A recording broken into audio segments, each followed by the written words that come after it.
Hello, Sagittarius. It's oh my god tarot, and this is your someone secretly talking about you tarot card reading. We gonna get into it, and good gravy. I'm sorry about that.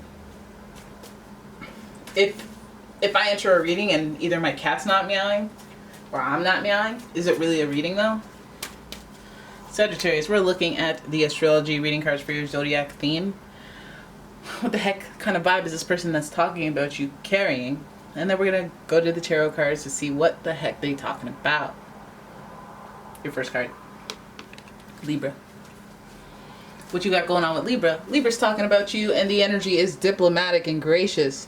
It seeks harmony and balance in relationships. And, you know, Libra is heavily associated with legal matters. So, hey, stay out of trouble. Okay, because if they're talking about you and there's some litigation, let's hope for positive outcomes. But for now, we have Libra, the lover, just ruled by Venus. Pleasure, expression, beauty, art, all that stuff. Your next card is Capricorn. Now we're getting serious. The energy around you is serious, materialistic, and hardworking. It bestows shrewdness and cautious ambition. So now we got Libra, now we got Capricorn, and now we have money involved. And when money is involved, there's a little bit of a hustle. Especially with Libra being as charming and charismatic as they want to be. And Capricorn looking for that social status and accolades and achievements. So we know what kind of person we're dealing with. Now we have more earth energy with Taurus. The energy around you, it shows the abundance of nature. It is rich, earthy, and productive, yet relaxed and slow. Now, I mean, I would say that Capricorns are a greedier version of Taurus. It's not enough to have, financial stability, be smart, be humble, they that's how they do. They know it all. But Capricorns, they want to know it all and show it all. So, and that could be some of that Gemini energy in them. The show it all stuff. Listen, I will be using the Golden Universal for your reading. And this one's for you, Sagittarius, because you guys are free spirits. You guys like to learn. You guys like to, and maybe you'll be learning from this situation with this Earth sign / Libra. I want to know what they're talking about. What are they saying about our dear friends, the Sagittarius? What are they saying? All right, here we go with the first card. Okay, there's some passion there at least. We're starting with the Knight of Wands. Oh my goodness. And then we're going with the Lovers, who is associated with Gemini. So some of you guys are in the energy mix with the Gemini. Then we have the Seven of Pentacles in reverse. And then we have the Eight of Wands. What is you doing? I always say I don't like this person, but this time I'm serious. Because I just mean the blocking. I just don't like the blocking. How about that? It's not the person. I'm judging this person. So let's start here. Actually, no, let's just pull that last card here. And that's fine. We have the Nine of Pentacles in reverse. Okay. I see you, boo-boo. So you want to talk about Sagittarius. I feel like what you're talking about is this disconnect between how they feel about material things and how you feel, first of all. And I feel like this person is more on some type of grind, that you're on more of a spiritual and I want to learn things type grind, a freedom grind, if you will. And as a twin flame or as a soulmate, that's how we're supposed to understand each other. Now, I feel like this person is connected to love and loyalty and a relationship that is significant and matters to you. So they may be closer than just some backbiter. We have that Libra energy trying to find balance within the relationship to think about.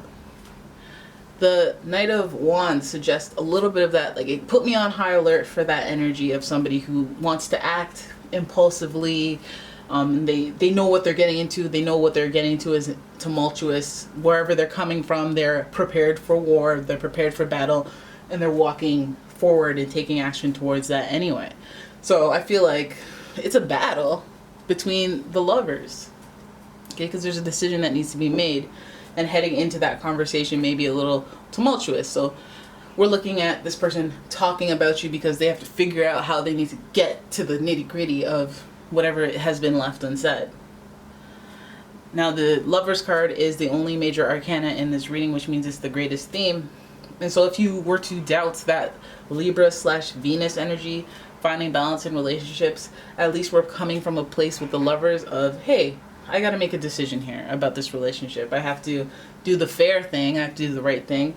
And I have to think with my heart instead of, my gluttony or my, ego or, my desire to indulge. I'm talking people who will sleep with other people over and over and over, knowing full well that they don't want a real relationship. It's like they have to come to terms with that and do the fair thing, do the right thing, do the just thing. But they know that conversation is difficult. So I'm guessing they're talking about how they can ease into that.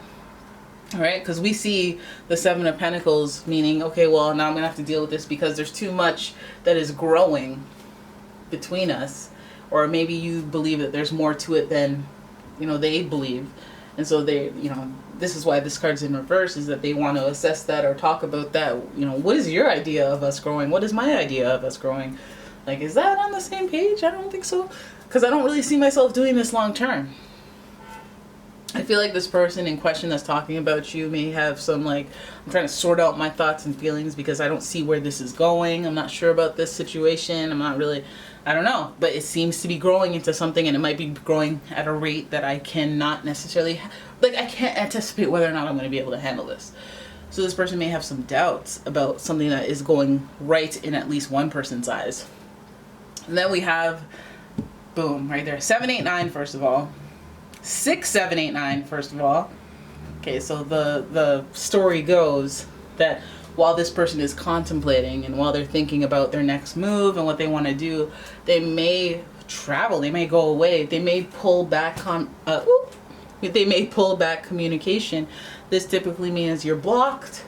This means that you've been gaslit, or something's been brought to a halt. And it's pointing in the direction of, hey, I'm trying to figure out what I want to do with the situationships, because a part of this is making a definitive decision. This is let's move in together at the end of your lease, or let's do this. And then so essentially they have a timeline to adhere to, but if they're having doubts, that timeline is kind of like a deadline for them to make a definitive decision. Now, before this deadline, before this time of definite answers, this person obviously has a choice to make. I feel like they shut down and they block you out, or they get distant, or they, and it's how they think, because we're dealing with a lot of practicality. We're dealing with a lot of I'm not going to make an emotional decision. I'm going to be realistic, because we have all of this Pentacles and Earth energy with the Capricorn, Taurus, and the 7 and the 9 of Pentacles. Just a lot. We can't ignore the practicality of why they're talking about you. I think they're trying to sort things out and what they're going to do next with you. I think they care about you because we have this twin flame energy, but it's either you that care more about them, or you that's ready for more than they're ready for, and they're trying to I don't know. I still have to figure this out. I see it growing, but I don't know if I want it to grow into this at this speed, or I don't know if I'll be able to, they just have some doubts.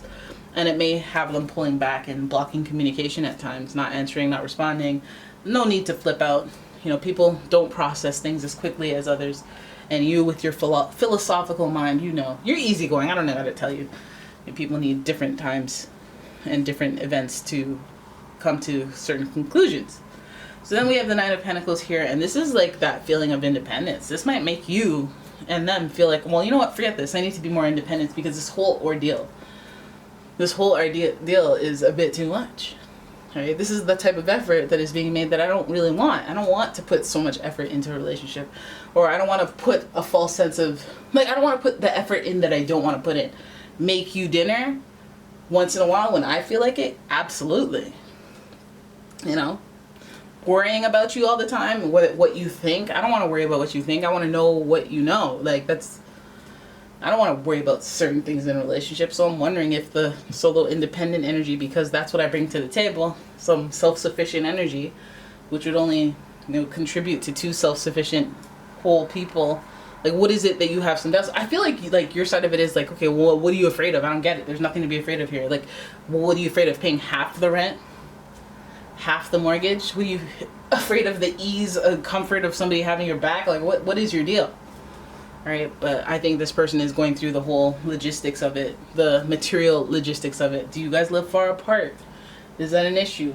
Is moving all the way down a big grand commitment? Is it something that you actually have to settle into? Because sometimes it's not, everything's cool until like there are stakes, and then the stakes make people feel uneasy, and then now everything's not cool. So those stakes are actually much bigger.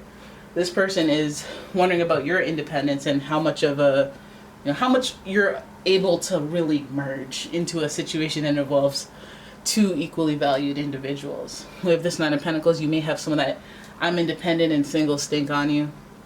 And you know, they may feel inferior because of all this money and growth together. They're still a fawn, a young fawn, and you're out here doing your thing and making your dollars and being self-sufficient and independent, something to be proud of. So they just may need time to think, and they may be in that hazy situation because, again, they're prepared for war. This may be sticky, but I feel like it's a matter of pride more than anything.